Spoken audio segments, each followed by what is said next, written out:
Hello again. Today we are going to talk about education and society in Singapore. Okay, we are going to start with education, and Singapore is the best. It's the country with the best educational system in the world.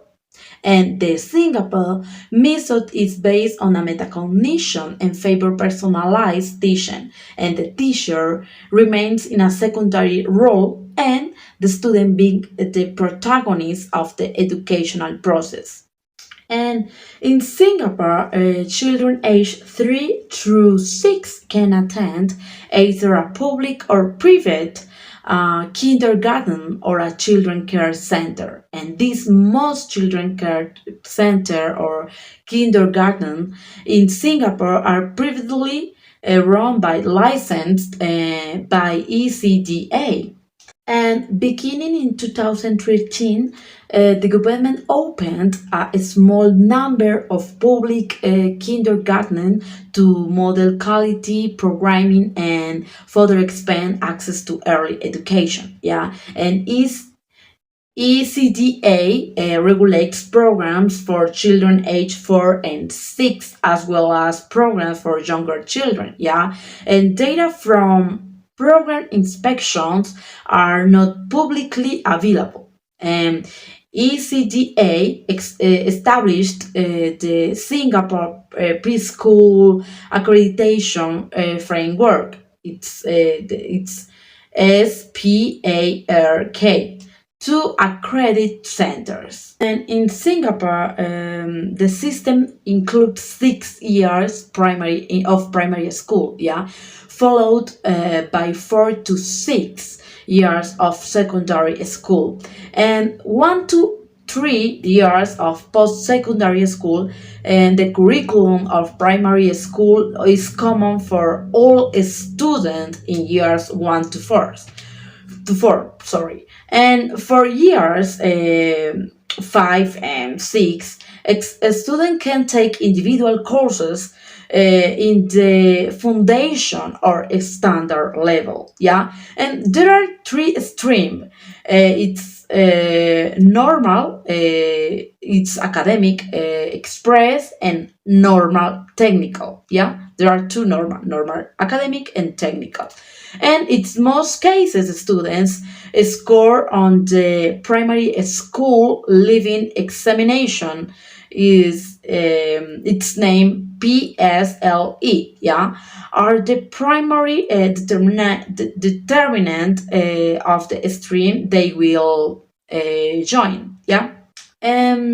In Singapore also has 4 specialized schools for students who perform poorly in the PSLE, yeah, and this school offer foundation coursework in mathematics and literacy, and there are also specialized independent school and focus on the arts, sports, mathematics, science, and this school receive public funding. Yeah, and on the other hand, a student who want to apply a university stay in secondary school for additional 2 years to take A-level courses and as part of the integrated program. Yeah, and junior college offer 2 or 3 years pre-university education, preparing students for the required examination and to enroll in universities, or for entry into polytechnic. Yeah, so let's go with the other topic about education. Okay, following with the Singapore's education, I'm going to talk about the standards and curriculum.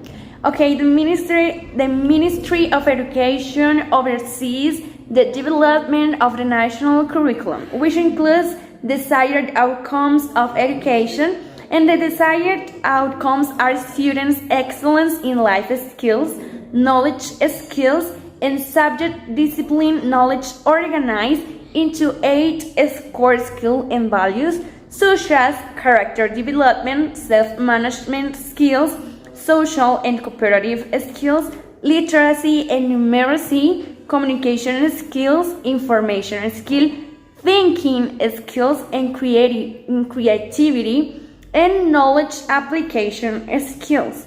Now, the primary school curriculum includes STEM subjects in areas such as English, mother tongue language, mathematics, science, art, music, physical education, social studies, and character and citizenship education.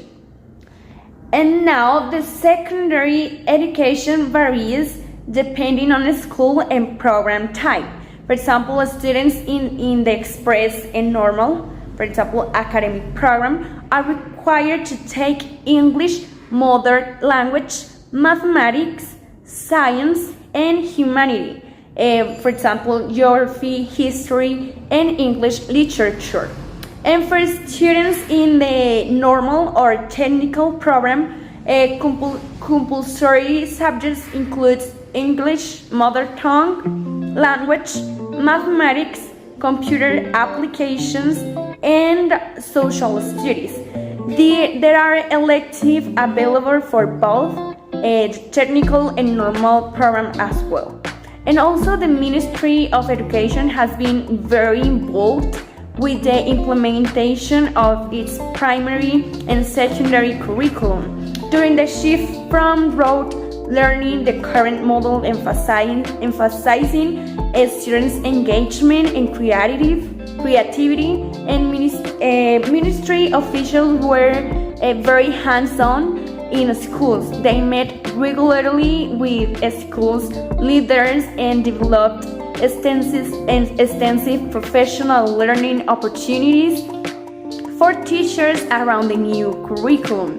And however, in recent years, the ministry has taken a step back, encouraging schools to consider the curriculum as a framework which they should adapt to their students' needs. The ministry also encourages secondary schools to differentiate themselves through courses or special programs designed to attract students with shared interest.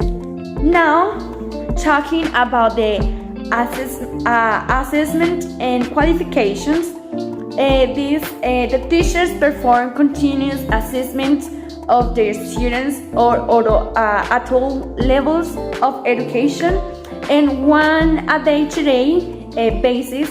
This assessment is informal and based on students' work in and out the classroom. That's very important. Previously, all students in primary school took school-based exams throughout the year and at the end of the year. But in 2059, the government dropped the exams for primary and second. In 2021, dropped the mid-year exams for primary 3 and 5 as well as secondary 3. By removing these exams, the government hopes to shift focus away from grades and competition and toward learning for its own sake. Because, as you know, in this country, there are a lot of suicides from the charge of the education. That's why the government decide to remove this charge for education. And also at the secondary level, students take subject-based exams depending on their band. After 4 years of study, students take all level exams in the express and M-level exams in the normal technical program. And students in the normal academic program can take the N-level exams after 4 years of study, or the O-level exams after 5 years of study. Students who wish to study at university take A-level exam after an additional 2 years of studying. That's all about the curriculum standard and assessment in education of Singapore. That's is a good education in this country. Thank you so much for watching this video. Let's move on. And finally, we have the society Singapore.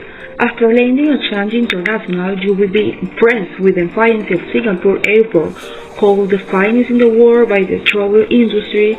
You will have little trouble getting to your hotel, since Singapore has plenty of taxis, modern expressways, and a sleek new subway. You will soon notice that the road traffic is carefully regulated with well-disciplined drivers. As you make your way through the city, you will be placed by the quite clean streets lined with trees and flowers beds. High-rise apartments and office buildings have packed 3 million people into 240 square miles. And you will not see any slum, homeless people, or beggars. By the time you arrive at your hotel, you'll be aware that almost everyone speaks English. English is taught as the first language in the schools and has become the common language for everyday communication. You will also learn that eating is a joy in Singapore, with many 5-star restaurants. Even the tap water is safe to drink. At night, you will have a little fears as you stroll through Singapore's safe streets. Today, Singapore is truly a multicultural and multilingual society with 4 official languages: Mandarin, Chinese, Malay, Tamil, and English. Singaporeans of Chinese descent, speaking a variety of dialects as well as Mandarin, make up more than 3/4 of the population. The Chinese are also the driving force behind the country's highly successful business community. Malay, mostly Muslim, account for the bulk of Singapore's low-income workers. Other Singaporeans are Hindus, Sikh, Muslims, and Christians from southern India. This great ethnic mix in Singapore heavily influences the way the government runs the country. The people of Singapore today enjoy the highest standards of living in Asia, second only to the Japanese. The gross annual income is about the same as the United States. The unemployment rate is under 5%. Most people own their homes, mainly in comfortable apartments. Workers pay into a social security system that provides health care benefits, allows them to borrow in order to purchase a home, and enables most to retire at 55.